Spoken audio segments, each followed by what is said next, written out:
जय श्री कृष्ण। राधे राधे। ओम नमः शिवाय। सावन माह की कथा अध्याय 10। शीर्षक है सच्ची भक्ति का फल और महादेव का दिव्य आशीर्वाद। सावन मास का अंतिम सोमवार था। पूरे गांव में भक्ति का वातावरण था। मंदिरों में ओम नमः शिवाय का जाप गूंज रहा था। हरिदास, उसकी पत्नी, उसका पुत्र माधव और गांव के सभी लोग प्रातःकाल स्नान करके भगवान शिव के मंदिर पहुँचे। हरिदास ने श्रद्धापूर्वक शिवलिंग का जलाभिषेक किया। उसने बेलपत्र, धतूरा, आक और सामी के पत्ते अर्पित किए।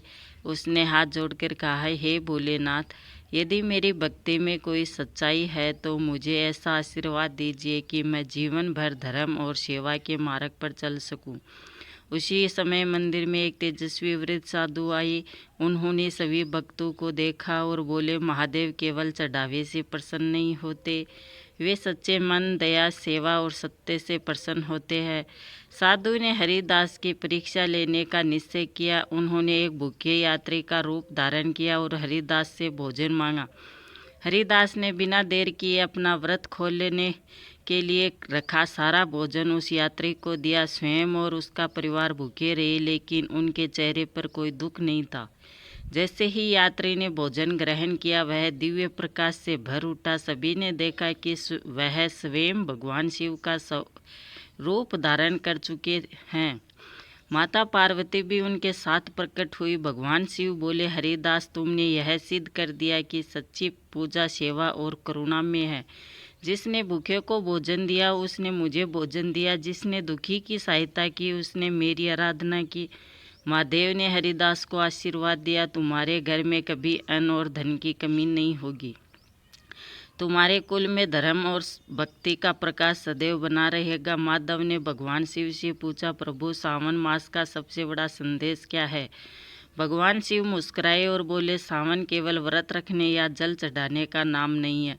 सावन आत्मशुद्धि, संयम, सेवा, सत्य और दया और भक्ति का महीना है। जो इन गुणों को अपने जीवन में अपनाता है वही मेरा सच्चा भगत है। इतना कहकर भगवान शिव और माता पार्वती अंतर्ध्यान हो गए। मंदिर में उपस्थित सभी भक्तों भाव विभोर उठे। सभी ने प्रण लिया कि वे केवल सावन में ही नहीं बल्कि पूरे वर्ष धर्म, सेवा और सदाचार का पालन करेंगे। उस दिन के बाद हरिदास और माधव का परिवार पूरे क्षेत्र में आदर्श बन गया। लोग उनके जीवन से प्रेरणा लेते लगे। गांव में प्रेम, एकता और भक्ति का वातावरण फैल गया। कथा का संदेश। सावन मास हमें केवल पूजा पाठ ही नहीं बल्कि दया, सेवा, सत्य, संयम और निष्काम भक्ति मार्ग सिखाता है।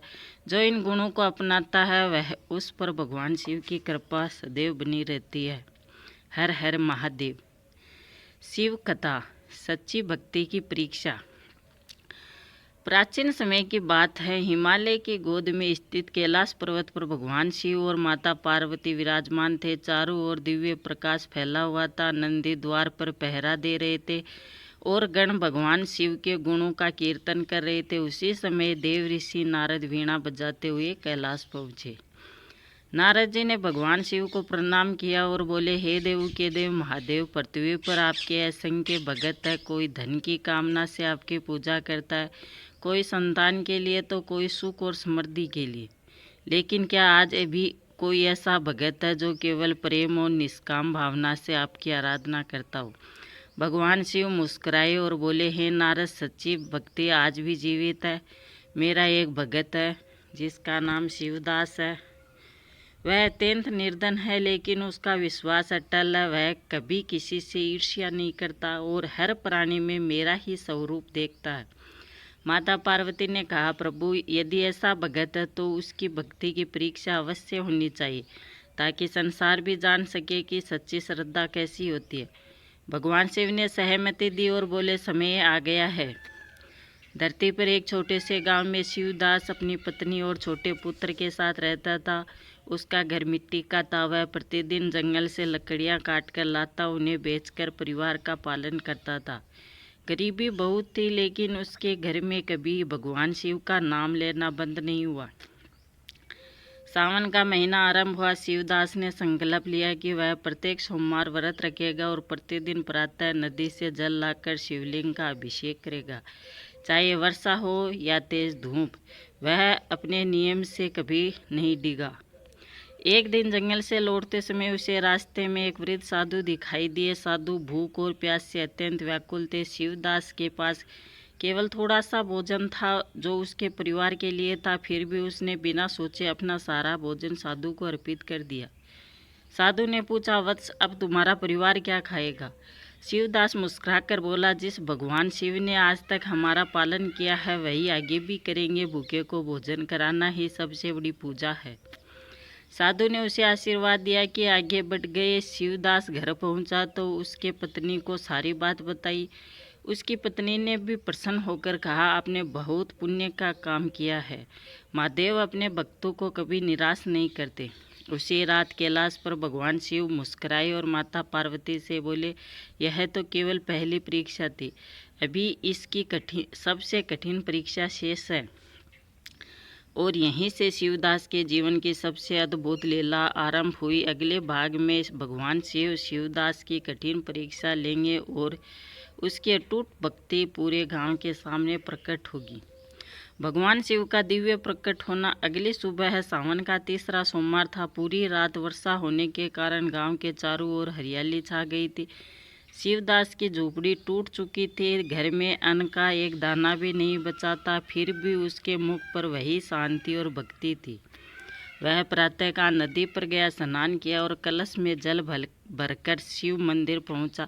उसने बड़े प्रेम से भगवान शिव का जलाभिषेक किया, बेलपत्र, धतूरा और पुष्प अर्पित किए तथा आंखें बंद करके ओम नमः शिवाय का जप करने लगा। उसी समय मंदिर के बाहर वही वृद्ध साधु फिर से दिखाई दिए। इस बार उनके साथ अनेक साधु और यात्री भी थे।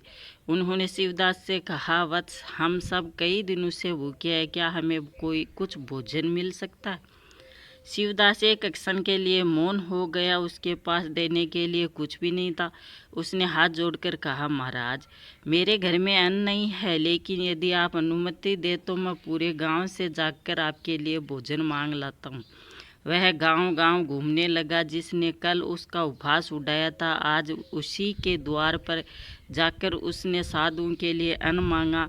उसकी विनम्रता देखकर लोगों के हृदय बदल गए। सभी ने अपनी अपनी सामर्थ्य के अनुसार अन्न, फल, दूध और भोजन दिया। शिवदास ने स्वयं भोजन बनाकर सभी साधुओं को प्रेम पूर्वक खिलाया। जब अंतिम साधु ने भोजन ग्रहण किया तभी अचानक मंदिर की घंटियां अपने आप बजने लगी। आकाश में दिव्य प्रकाश फैल गया। चारों ओर हर हर महादेव का जय घोष गूंज उठा। वृद्ध साधु का रूप बदलने लगा। देखते ही देखते स्वयं भगवान शिव के दिव्य स्वरूप में प्रकट हो गए। उनके साथ माता पार्वती, श्री गणेश, कार्तिकेय, नंदी और शिवगण भी प्रकट हुए। यह अद्भुत दृश्य देखकर पूरा गांव भगवान शिव के चरणों में गिर पड़ा। शिवदास की आंखें से आनंद के आंसू बहने लगे। भगवान शिव ने उसे उठकर अपने हृदय से लगाया और कहा, वत्स शिवदास, तुमने धन से नहीं, अपने प्रेम, सेवा, त्याग और विश्वास से मेरी पूजा की है। जिसने भूखे को भोजन दिया, दुखी की सहायता की और विपत्ति में ही मेरा नाम नहीं छोड़ा, वही मेरा सच्चा भगत है। माता पार्वती ने मुस्कुराकर कहा, आज से तुम्हारे घर में कभी अन्न और धन की कमी नहीं होगी। तुम्हारा परिवार सदैव सुख, शांति और समृद्धि से भरा रहेगा। भगवान शिव ने पूरे गांव की ओर देखकर कहा, याद रखो, केवल मंदिर में जल चढ़ाना ही भक्ति नहीं, सत्य बोलना, दया करना, माता पिता की सेवा करना, भूखे को भोजन देना और धर्म के मार्ग पर चलना ही मेरी पूजा है।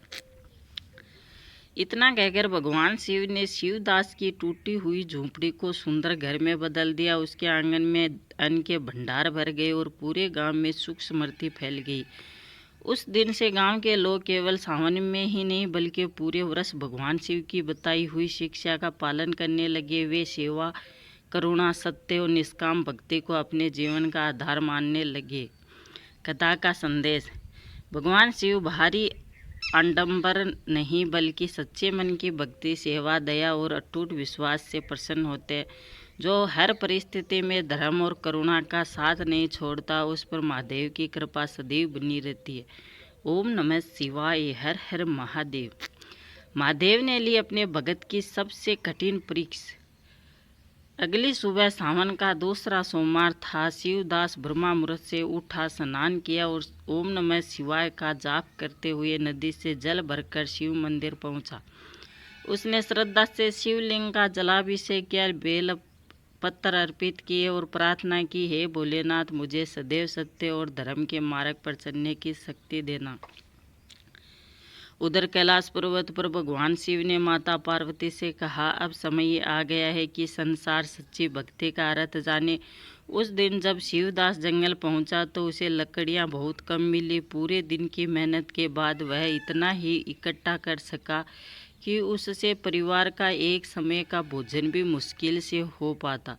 फिर भी उसके मुख पर कोई शिकायत नहीं थी। वह बार बार हर हर महादेव का स्मरण करता हुआ रहा।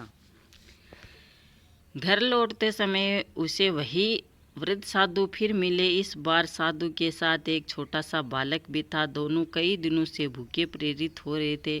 शिवदास ने बिना किसी हिचकिचाहट के अपनी सारी लकड़ियां बेचकर जो थोड़ा सा अन्न खरीदा था वह साधु और बालक को खिला दिया।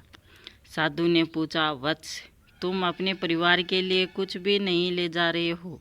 शिवदास ने विनम्रता से उत्तर दिया, जिस घर का स्वामी स्वयं महादेव है वहाँ भूख अधिक देर तक टिक नहीं सकती। यदि आज किसी भूखे का पेट भर गया तो यही मेरे लिए सबसे बड़ा पुण्य है। शाम को वह खाली हाथ घर पहुंचा। पत्नी ने जब कारण पूछा तो शिवदास ने सारी बात बता दी। उसकी पत्नी ने मुस्कुराकर कहा, आपने वही किया जो भगवान शिव के सच्चे भगत को करना चाहिए। हम आज उपवास कर लेंगे लेकिन किसी भूखे को निराश नहीं लौटाएंगे। रात गहरी हुई। अचानक तेज वर्षा शुरू हो गई। मिट्टी की झोंपड़ी एक हिस्से गिर पड़ा। घर का थोड़ा बहुत अनाज भी भीग गया। पड़ोसी कहने लगे, देखो, इतनी पूजा पाठ करने पर भी तुम्हारे साथ यही हो रहा है। भगवान ने तुम्हारी कोई सहायता ही नहीं की। लेकिन शिवदास ने शांत स्वर में कहा, महादेव जो करते हैं हमारे कल्याण के लिए करते हैं। मैंने अपने प्रभु पर कभी संदेह नहीं करूँगा। उसी रात भगवान शिव और माता पार्वती अदृश्य रूप में उसकी झोंपड़ी के बाहर खड़े होकर यह सब देख रहे थे। माता पार्वती की आंखें करुणा से भर उठी। उन्होंने कहा, प्रभु, यह भगत हर कठिनाइयों में भी आपका नाम नहीं छोड़ता।